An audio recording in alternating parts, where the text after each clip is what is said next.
Hanamakta mayam bu sesam na wasna taram no okchari amadi kai khum no ochari ngasi su mayam gi damakta anoba crime gi wari ama pudron lakchari haiba crime asi Haryana da thokiba thodok amakhakni thodok asida nupi amaga nupa amaga nungsi mari leinarba matungda makhoi anigi marakta nuwainadaba lakpadagi nupa asina nupi asibu hatlaba matungda dawa amagi manungda laiba freesta lotchalambagi wari nika mayam wari sigi akupa details makhata na lominarasi anobo oina aigi channel sibu thengnaba miyoi singna subscribe to kawbiganu ko anoba crime gi wari kayam puduna lakchagani hojikti mayam wari da muk mai onsalasi 2023 gi February gi tang taraga mari numitchida Prithvi gi mafam ayambada Valentine Day pangthoknari numitchida gi fangba pau amana mayam gi thamoida akiba amadi nik lawba ama fawhallami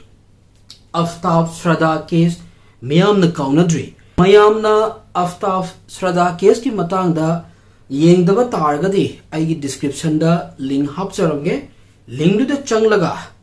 adum wari tabiro police na Shraddha Aftab case ka haifet manaba nungsinabagi case amagi maikum hangdoklami masigi aroiba panthungfam freeze to oirami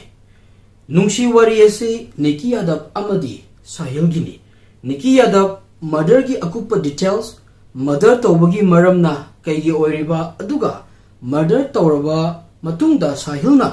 kai tawhi habada khangminarasi Niki Yadav Haryana gi Jhajar gi Kheri Kumar kauba khungangsida poklammi Niki Yadav ki mapabung Sunil Yadav Gurugram da motor repairing gi business tawrami Machil Manau ahungi marakta Niki na khwaidagi ahalni Niki Ahanba magi laik laisu tamba Haryana gi magi khungangsidagi tawrami matungda makhata ba lairik tamnaba Delhi da laklammi Delhi da lairaba matungda 2018 da Niki medical entrance exam NEET ki preparation tawrami preparation tawnaba Niki na utamnaga da laiba maming lairaba coaching center amada admission tawrami Niki na coaching chatpada bus ama khaktada tonga chatlami nungtigi bus sida chathok chachin tawbasida Sahil Gehlot ko nupa amaga thengnarami Sahil Gehlot Delhi gi Najafgarh hairiba mafam sidagini Sahil matam sida staff selection commission SSC gi preparation tawrami mahaksu Utamnagar gi coaching institute amada admission lawraga preparation tawrami Makhoi ani nimit kudingi chap manaba timing da chap manaba bus ta chatlami maramasina ahanbada makhoi ani bus ta mit chanarami amadi tapna makhoi ani gi thamoisu tinnaba hawraklami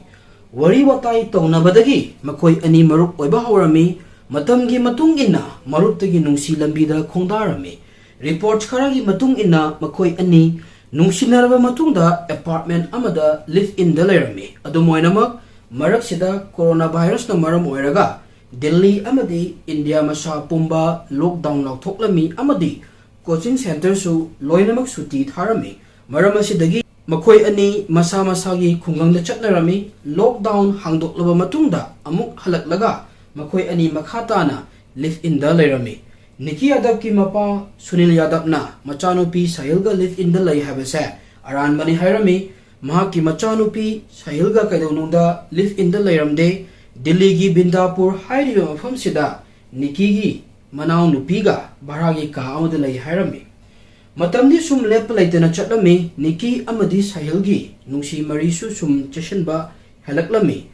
nungsi bada ngawrba pakhang laisa ani ado makhoi ani na hotnariba lambi dudadi mai paklamde Niki NEET ki qualify oibangamlamde amadi Sahil SSC gi exam mai paklamde masigi matungda makhoi ani Greater Noida da laiba Golgothias College of Engineering and Technology da admission tawnaba decide tawrami mafam sida Niki BA English honors ta ming chalami aduga Sahil pharmacy course amada admission lawrami makhoi ani lairik laisu makha chatharami amasung mabani gi nungsi marisu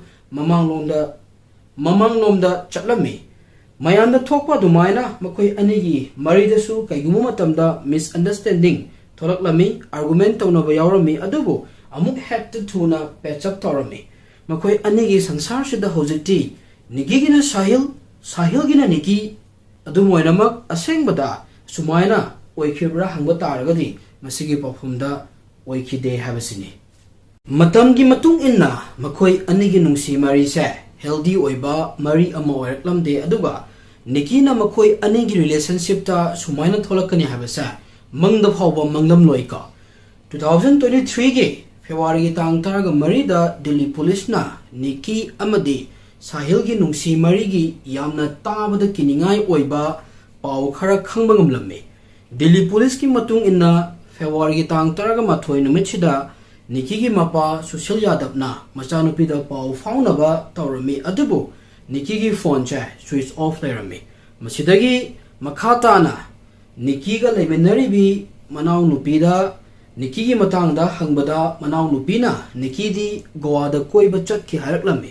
paw se chumira lalera khangdoknaba social na niki gi marup singda call tawraga hanglami adubu makhoi di niki gi matang da kaigum ama phawba khanglamde adumoinama niki gi mapana atopa niki gi marup singdagi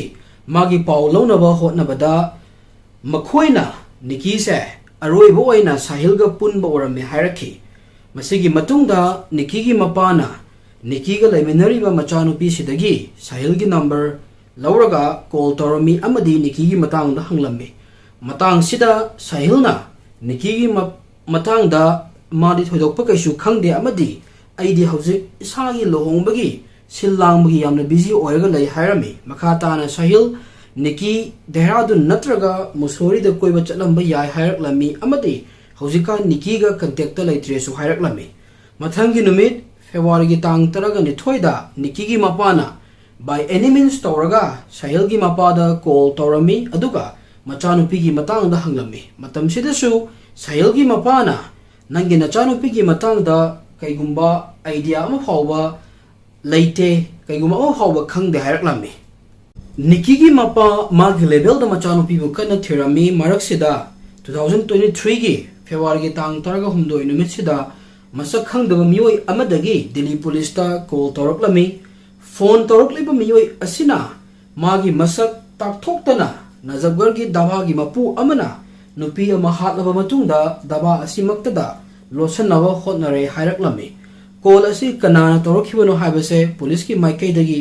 haidokdana thamgirami adumoinama call tawrakilo nupa asa police ki informer ni haibase madi khangmangamlammi call asi hack phangbaga Delhi police yamna thuna daba sida laklami moina famdu yobada daba ase mapandagi lok tawrami daba asigi mapu thidoklaga hangdoklami daba asigi manungda laiba fresh gi manungda kaigumba khara yaurami masi atai kanagi sunate niki gi hakchangni report khara gi matung ina call tawriba nupa do police na kesu thiriudre somda niki gi mapa machanupi ga paw phaunaba ngamdabadagi mamaida police ta paw pirami police na niki ga laiminaba manaw nupi da hangbada sahil gi maming hairami sahil da police na paw phaunaba hotnarami adubu magi phone switch off lairami yamna thuna police sahil gi mitraung gaung da laiba mayumda laklammi adubu yumda kanamata lairamde police na mafam kayada red tawraga sahil bu koithi thirami mamai thangda thangnaba khuldagi sahil farami asiba hakchang fanglaba matungda media na sumaina hairami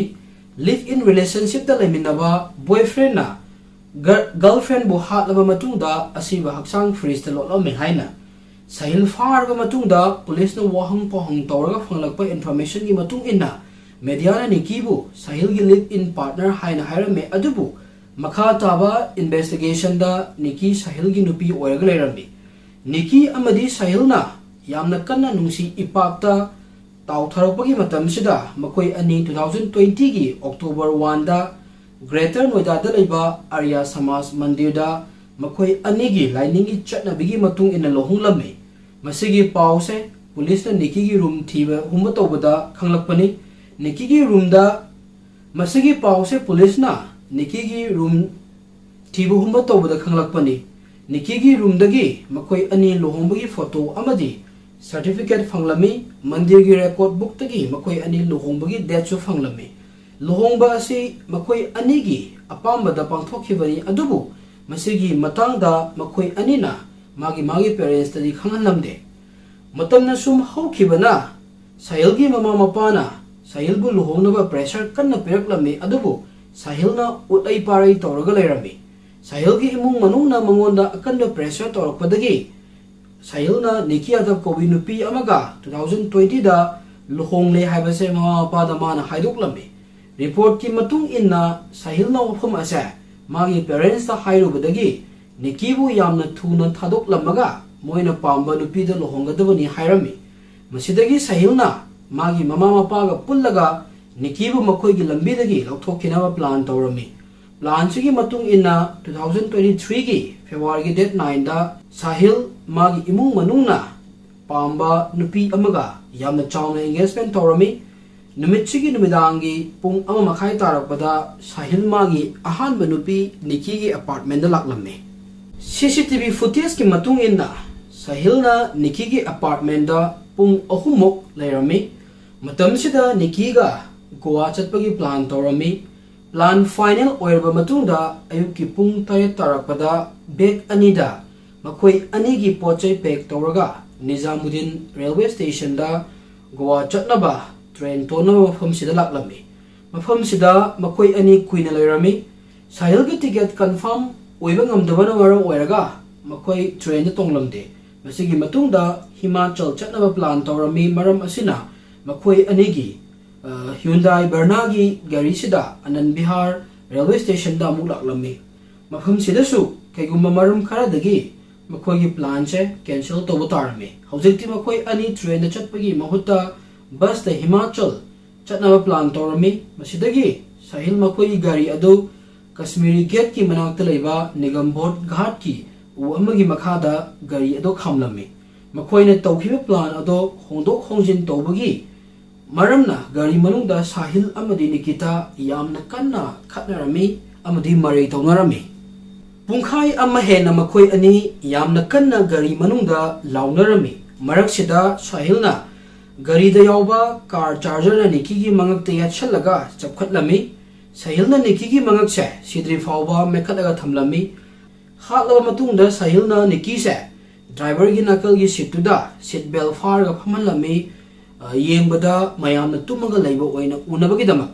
Sahilna kai tawsige confirm khangdabadagi Leina² gi asiba hakchang se puraga ngai hakti magi gari do koi thau thoraga leirami somdana Sahil gi mama mapa na mabu ngaiga leirami maramdi mahak February gi tang 10 da luhonggadoribani amadi luhongbada tawgadaba ritual mayam ama tawgadabagi ngaiga leirami adubu Sahil kadai da leiri habase mama mapa na khanglamde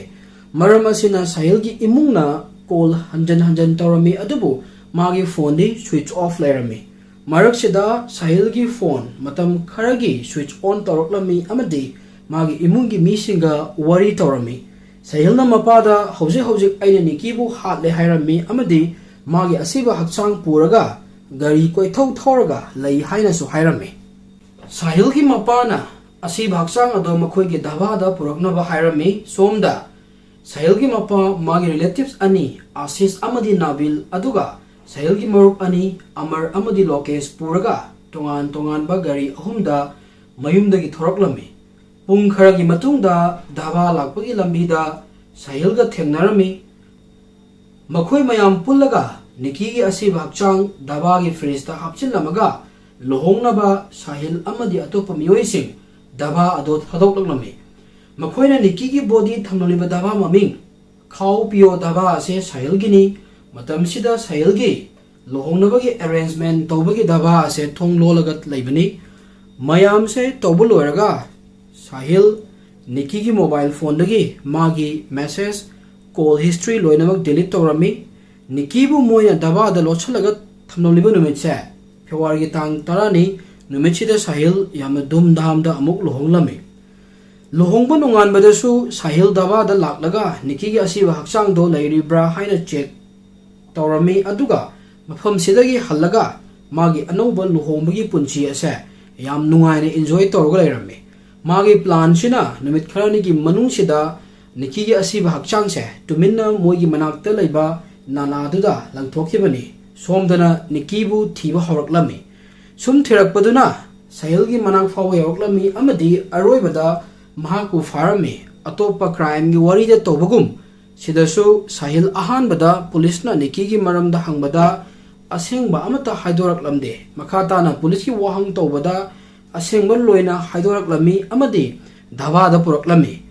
mafamdudagi Nikki gi asiba haksa fanglami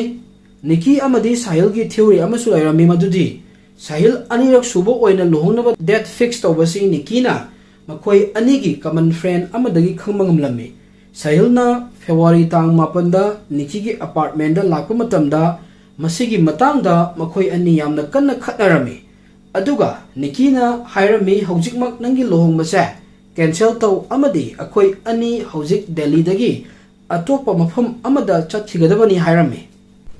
ahanbada Sahil yaramde adugu Nikki na kanna haimalakpadagi Goa chatnaba plan tawrami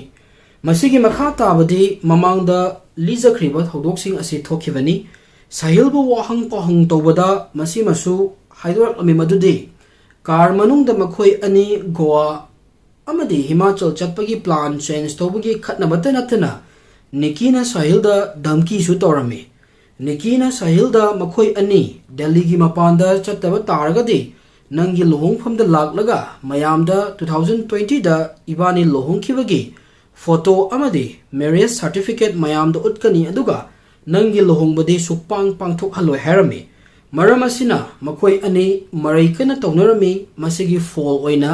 masigi result oina Nikki sirami ahanbada Sahil na murder asa mathanda tawbani harami adubu makhata na thijalaba matungda Sahil gi mapa Birendra amadi Sahil gi marup ani amasung Sahil gi relatives makhoi ani amasu yaurami Delhi police na makhoi mangamak February gi tang 19 da farami Navin mamangdagi hauna haibadi 2018 da nupi angangda karan tarubugi case amalairami amasung Navin nani Sahil da Nikki gi mobile dagi magi message amadi call history delete taw haikibasi makha taba investigation da Sahil gi mapa Birendra haukiba chahi 35 gi mamangda thodok amagi matangda chahi kharagi oina jail da lairuraga amuk tholakpani Sahil gi cousin Nabil Delhi police ta constable oina thawak torami mahakna Nikki Hatlaga matungda dhaba Lotpa gi plan che mana loina arrange tobani hauji ki oina culprit tarukmak jail da lairi moi gi case court hearing chathari haujingmak ki oina makhoina tawrliba crime sigi dandi lauthoktre mayam punna ngamina khiba tari yamna thuna Nikki adab mihatki justice deliver tobu oirasanu hairaga matang sida aigi warisi lo shinjarage thank you everyone